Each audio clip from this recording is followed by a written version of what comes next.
Hi everyone, I'm here with another comfort food recipe. My mom used to make this and my grandma used to make this. Okay, the recipe I have for you today is a hearty pork and gravy recipe. And when I make this, I just use the cheapest cut of pork I can find. And this happens to be a $3 tenderloin that I got on sale, that my husband picked up on sale. And I remember my mom used to use pork chops or tenderloins. I think it just depended on what she had in the freezer. So I'm just using a pork tenderloin, and it is still partially froze because that makes it easier to cut. And I'm going to cut this into bite-sized pieces, about 4 cups of pork chunks.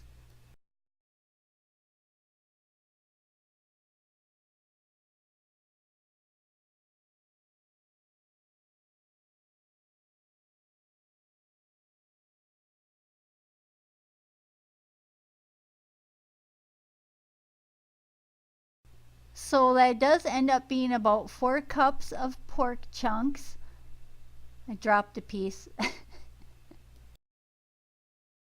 And here's my frying pan. It's a heavy, high-sided frying pan, and I'm going to put it on a medium heat. It's an electric oven or stove. Yeah, stove. And I'm going to put that on a medium heat, and then I'm going to add some oil.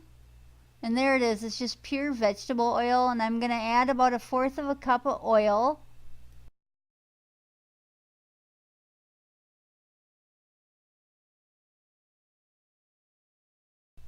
And then once the oil's getting kind of hot, I use some country crock and I add about 1/4 cup of country crock to the hot oil. And just note that I never said these recipes were good for your health. This is just good. I grew up on a farm, so I guess this is just good farm cooking.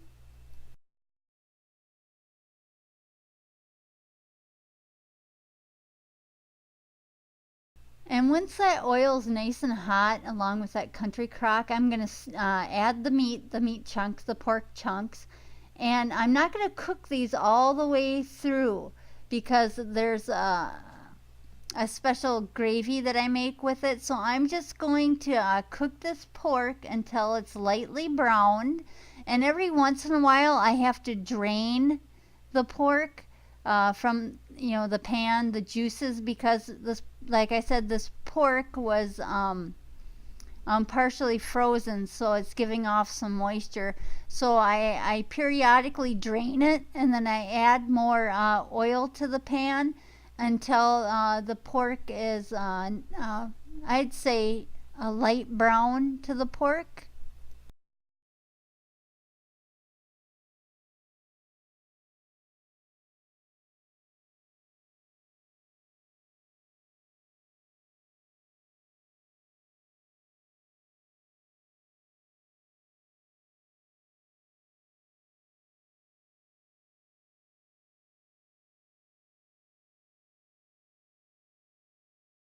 And once the pork is lightly browned, I'm going to add some seasonal salt, not too much because as I've said before, we're not big salt people, but and it looks like I'm putting a lot, but the top of my shaker's plugged up. So only one little hole was working. So anyway, and I'm going to stir that up a little bit more and just get it a little bit browner.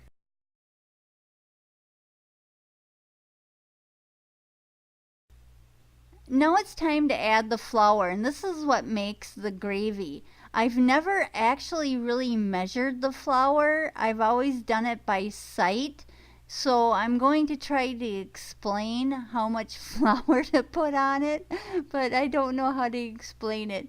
So anyway, I'm using my hands and I'm taking a handful of flour at a time and I'm sprinkling it on the pork, and I know how much flour to use because I guess the easiest way to explain it would be that you can still see the pork, but it's not completely covered up.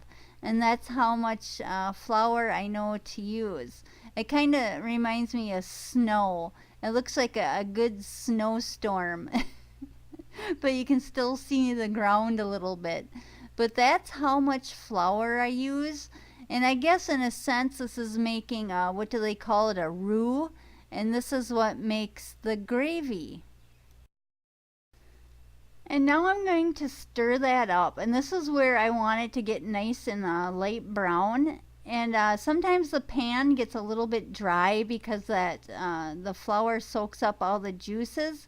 So if it gets too dry, if it looks like it's kind of flaky, then I will add a little bit more oil and country crock because I want it to be kind of pasty on the outside of the meat, and then it'll get nice and brown. Yeah, and it was looking a little dry, so I added I'd say a little less than a fourth cup more of country crock. And I'm going to keep stirring this. This is still over a medium heat until that flour gets nice and golden brown around the pork.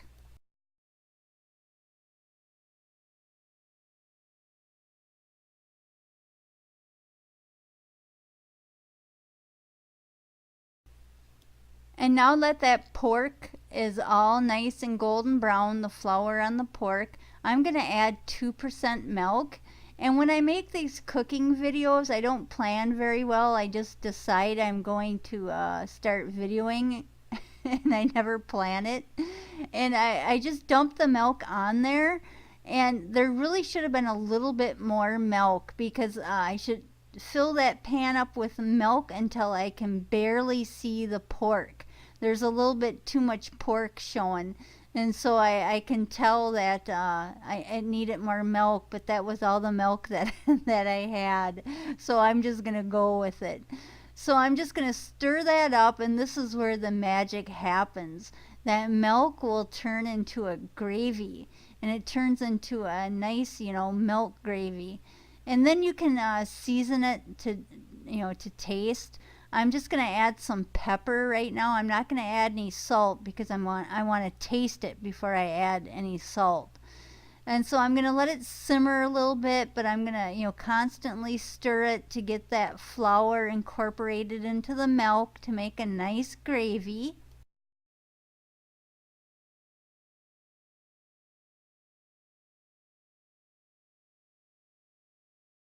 And now I'm going to taste it to see how thick it is on the back of that spoon. It should be a little bit more runny, but that's still okay. And I'm tasting it, and I decide it does need a little bit more salt. So I'm going to add a little bit more salt, and that's just plain salt. See that salt shaker? It's almost empty. That's like how our salt shaker is all the time. We don't use much salt. Now I'm going to stir it in there, and then I will taste it again to see if I need any more salt. And no, I don't use the same spoon. I do not double dip. I'm going to get a clean spoon and I will taste it again. And I'm going to taste it again with a different spoon. I did not double dip, and I decided it needs a little bit more seasonal salt. So I get out the seasonal salt again, and I'll sprinkle a little bit more on there. And I'm checking to see if the holes are unplugged now. And it's coming out better. But just a little bit more. And then I'll stir it up, and this is basically finished. And we usually serve this over mashed potatoes. And we like the real mashed potatoes. We use instant once in a while, but we prefer real mashed potatoes. And that is my hearty pork and gravy recipe. And in the comment section, if you'd like to leave a comment on what you'd like to see me cook next, maybe there's a dessert I could cook, or if you like these main course cooking recipes, let me know down below. And if you haven't already subscribed, you can hit the subscribe button. It's in the upper right hand corner. At the end of this video, it'll be my profile picture or my avatar, and you can click on that and it will subscribe you to my channel. So thanks for watching. Bye.